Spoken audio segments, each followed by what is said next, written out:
Technically default हैं या नहीं, इस पर हुकूमत और अपोजिशन बहस कर रही है। वजाहत साहब, पीटीआई के सरबराह इमरान खान साहब ये कहते हैं मईशत इसलिए तबाह हो रही है कि इस मुल्क में, हमारे मुल्क में इंसाफ नहीं, और उनके एक साबिक वजीर ये कहते हैं कि अगर इमरान खान को नाअहल किया गया या कुछ हुआ तो फिर इस्तेहकाम मुमकिन नहीं है। तो ये फिर मामला किधर जाएगा? 2-3 निकात इस पे आयशा, आपका बहुत शुक्रिया। एक तो ये कि इमरान खान साहब की हुकूमत जो है उसके इत्तेहादी उसे नहीं छोड़ते अगर उनका मुआशी जो प्रोग्राम है या जो उनकी कारकर्दगी है वो इस काबिल होती कि वो उन्हें आगे लेके चलने का मौका दे रही होती। आज इमरान खान साहब ने अपनी गुफ्तगू में 400% डिफ़ॉल्ट की बात की है। 100% डिफ़ॉल्ट का मतलब है डिफ़ॉल्ट हो गया। ये 400% कहाँ से आया है? मुझे जिस बात पे अफसोस हो रहा है वो ये है कि इत्तेहादी जो हुकूमत है उसकी एक बड़ी पार्टी के 2 फाइनेंस से ताल्लुक़ रखने वाले अफराद ज़ाती लड़ाई लड़ रहे हैं जो मुल्क के लिए शदीद नुकसानदेह है।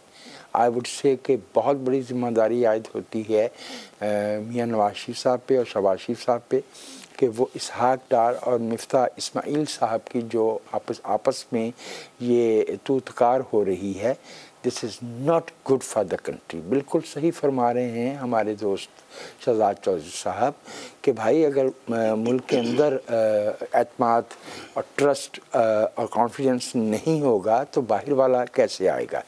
डिफ़ॉल्ट होने का ख़तरा पाकिस्तान का इसलिए नहीं है मेरी राय में कि डिफ़ॉल्ट को जब कोई मुल्क इस पोजीशन में पहुंचता है तो उसकी 3 ऑप्शंस होते हैं। या तो डिक्लेयर कर दिया जाए जैसे श्रीलंका ने किया, या इधर उधर से ले दे के जैसे हमने चाइना से, सऊदी अरब से, यूएई से कुछ ऐसा किया कि हम डिफ़ॉल्ट वाली पोजीशन तक नहीं जा सकें।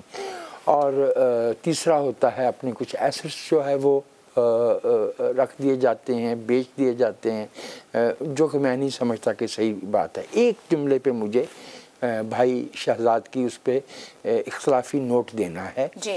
उन्होंने फरमाया कि पहले हम सूद अदा करने के लिए या कर्ज अदा करने के लिए कर्ज ले रहे थे। हम जिस कर्ज का सूद अदा करने के लिए और जिस कर्ज को अदा करने के लिए सूद ले रहे थे वो इब्तदाई कर्ज हमने काहे के लिए लिया था। हमने डेट सर्विसिंग शुरू की है 1980 में। हमारे पास सीटो और सेंटो के बाद से 25 से 30 बरस का ग्रेस पीरियड था। उसके बाद हमें 2002 में पेरिस क्लब ने तकरीबन $36 बिलियन की जो है वो रीशेड्यूलिंग की थी। आपको याद होगा जब 9/11 हुआ और उसके बाद हम नाटो के फर्स्ट लाइन एलाई बने। मेरा ये कहना है कि झगड़ा जो है वो सूद पे सूद देने का नहीं है, झगड़ा इस बात का है कि हमने डे 1 से इस मुल्क को 2 तरह से चलाया है।